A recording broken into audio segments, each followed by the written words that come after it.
प्रश्नावली 2.1 का प्रश्नावली 2.1 करेंगे। सवाल है निम्न का मुख्य मान ज्ञात करो।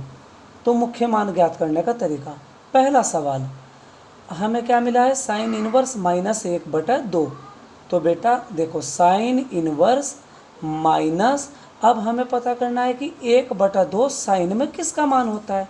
हमें पता है कि साइन में 1/2 साइन π/6 का मान होता है।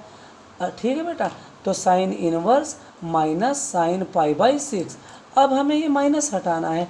आप सब ने पढ़ा है sine minus sine theta equal to sine minus theta, minus sine theta equal sine minus theta.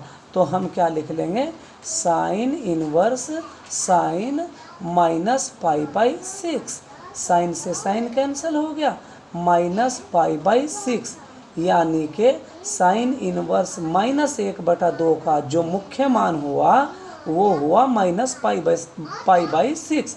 Last में लिखेंगे अतः साइन इनवर्स -1/2 का मुख्य मान बराबर -π/6। अब हमारे पास दूसरा क्वेश्चन है, कोस इनवर्स √3/2, यानी कि कोस इनवर्स √3/2। पिछले सवाल में हमारे पास माइनस था अंदर, इस बार माइनस नहीं है। ये और भी ज़्यादा सिंपल सवाल है। तो कोस इनवर्स, अब हमें देखना है √3/2 कोस में किसकी वैल्यू होती है। आप सब जानते हैं कोस में कोस π/6 की वैल्यू होती है। कोस से कोस कैंसिल हो गया, कितना बचा, π/6। अतः कोस इनवर्स √3/2 का मुख्य मान बराबर π/6। तो ठीक है बच्चों, अब हमारे पास है एक्सरसाइज का तीसरा सवाल, कोसक इनवर्स 1/2, कोसक इनवर्स 2। ये सारे सवाल बहुत ज़्यादा सिंपल है, मुख्य मान निकालना बहुत ज़्यादा आसान है, एक बार रिवाइज करने से ये सारे क्लियर हो जाएंगे। अब हमारे पास आया कोसक इनवर्स 2। कोसक इनवर्स ऐसे ही लिखेंगे जैसे पिछले दो सवालों में हमने लिखा है। अब हमारे पास आया 2 कोसक में किसकी वैल्यू होती है, जैसे हमने पिछले सवाल में करा ऐसे। आप सब जानते हैं कोसक में 2 कोसक π/6 की वैल्यू होती है। कोसक से कोसक इनवर्स कैंसिल हो जाएगा और ये बचेगा π/6। अतः कोसक इनवर्स 2 का मुख्य मान बराबर π/6। बच्चों ये जो हम लिख रहे हैं कि 2 कोसक में किसकी वैल्यू है, जैसे 2 मैंने लिखा कोसक π/6। ये पिछले सवाल में साइन इनवर्स में मैंने आपसे पूछा 1/2 किसकी वैल्यू है, तो मैंने लिखा साइन इनवर्स साइन π/6। कोस में √3/2 किसकी वैल्यू है, कोस π/6। अब ये वैल्यूज़ हमें सारी पता होनी चाहिए, इसके लिए हमारे पास टेबल का होना बहुत ज़्यादा ज़रूरी है। इसलिए मैं आपको टेबल सिखाने जा रहा हूँ। तो टेबल को ध्यान से देखना और सुनना। टेबल अगर आपसे आ गई तो मुख्य मान को निकालना इतना ज़्यादा आसान हो जाएगा, बहुत ही ज़्यादा आसान। पूरे 12वीं क्लास में उस टेबल का होना आपके पास ज़रूरी है। तो अब ध्यान से देखना कि मैं कैसे टेबल आपको सिखाता हूँ। एंगल यानी कि कोण निकालना, त्रिकोणमितीय अनुपात का कोण निकालने की टेबल मैं आपको सिखाने जा रहा हूँ।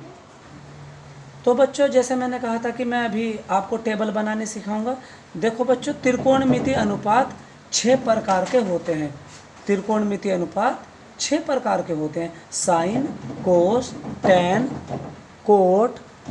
त्रिकोणमितीय अनुपात 6 प्रकार के होते हैं। त्रिकोणमितीय अनुपात 6 प्रकार के होते हैं, साइन, कोस, टैन, कोट, सेक, कोसेक।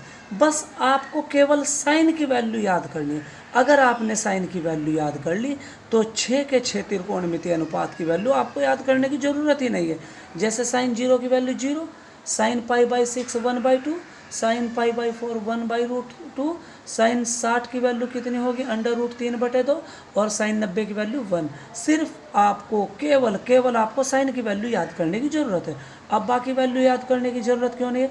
कोस, अगर हमें कोस की वैल्यू जाननी है कि कोस की वैल्यू कितनी है, तो आपको दूसरी तरफ से स्टार्ट कर देना है। 1√3/2, 1/√2, 1/2, 0। देखो कितना आसान है। साइन की वैल्यू आपने किसी तरह से याद कर ली, केवल साइन की वैल्यू। कोस में आप 90 से उधर से दूसरी तरफ से रिवर्स कर दो, यानी कि उधर से लिखना शुरू कर दो। साइन से ही कोस की वैल्यू बन जाएगी। अब आप सब जानते हैं साइन का जो उल्टा होता है रेसिप्रोकल, साइन का उल्टा कौन होता है कोसक।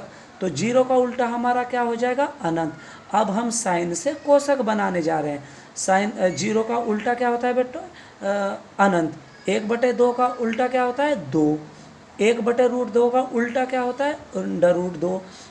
√3/2 का उल्टा क्या होता है 2/√3। और 1 का उल्टा यानी कि रेसिप्रोकल क्या होता है 1। जैसे हमने साइन से कोस बनाया था, ऐसे ही कोसक से सेक बनाएंगे। उधर से स्टार्ट कर दो।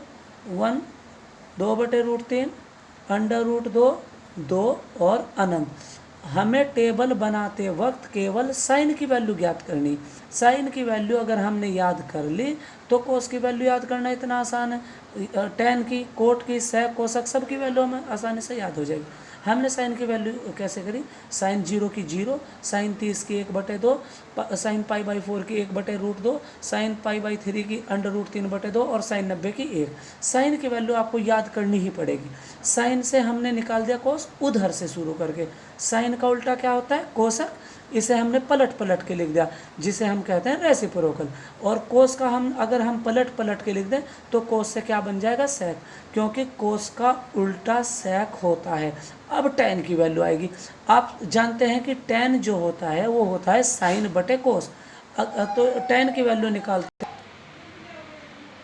ठीक है बच्चों, अब आपको टेन निकालना है। टेन का हमें पता है कि साइन की वैल्यू को अगर हम कोस की वैल्यू से भाग दे दें तो टेन की वैल्यू आ जाएगी। जैसे 0 को 1 से डिवाइड करेंगे 0, 1/2 को √3/2 से डिवाइड करेंगे 1/√3, 1/√2 को 1/√2 से डिवाइड करेंगे, ये तो खैर 1 आ जाएगा, पूरे से पूरा कट जाएगा। √3/2 को 1/2 से डिवाइड करेंगे √3। और किसी भी वैल्यू को 0 से डिवाइड करने पर बच्चों अनंत आता है। अब हमें पता है कि टेन का उल्टा जो होता है वो कोट होता है। तो अगर बेटे आपको कोट की वैल्यू निकालनी है तो उधर से शुरू कर दो। जैसे कोट 0 की वैल्यू अनंत, कोट 30 की वैल्यू √3, कोट 45 की वैल्यू 1, कोट 60 की वैल्यू 1/√3 और कोट 90 की वैल्यू 0। तो अगर ये टेबल आप याद कर लेते हैं तो मुख्य मान में आपको कुछ भी दिक्कत नहीं आएगी, थोड़ी सी भी शिकायत नहीं होगी। आपको केवल साइन की वैल्यू याद करनी है। साइन की ये 5 वैल्यू आप याद कर लो। साइन का उल्टा होता है कोसक, और कोस की वैल्यू इधर से स्टार्ट कर देंगे, लगातार लिख देंगे।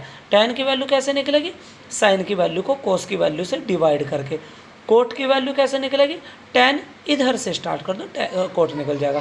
सेक कोस का उल्टा होता है और कोसक साइन का। इस तरह से आपकी टेबल पक्की हो जाएगी।